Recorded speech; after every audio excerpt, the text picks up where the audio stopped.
If your grandparents trust gold and your younger siblings trust crypto, who is the real investor? Are they both just gambling with shiny things in different ways? For thousands of years, gold has been the ultimate symbol of wealth and pride in families. It's physical and it feels great when you adorn it. And it also feels very secure. Crypto, barely 15 years old and born out of the 2008 financial crisis. It runs on blockchains, no shine, no physical form. Yet, it promises freedom, decentralization, and explosive growth. Gold is like your grandparents, steady, wise, boring, but always there when crisis hits. On the other hand, crypto is like a teenager, exciting, rebellious, and sometimes brilliant and sometimes disastrous. One saves you when everything collapses, the other tempts you with life changing growth and equally life changing crashes. So in 2008, when markets fell, gold became a safe haven. In 2020 COVID panic, once again, it was gold that investors rushed to. On the other hand,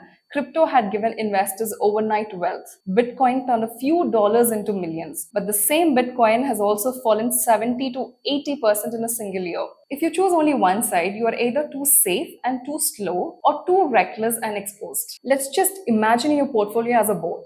Gold is the anchor. It keeps you steady in the storm, whereas crypto is the sail.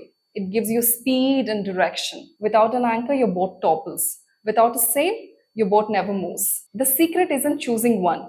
It's knowing how to balance both. Most people ask which is better, gold or crypto. That's the wrong question. The right question is how much of each do I need in my portfolio to protect my wealth and still grow it? So stop fighting with gold versus crypto debate. The future belongs to those who balance security with growth. If you have any further queries or something to add to what I just said, kindly drop a comment.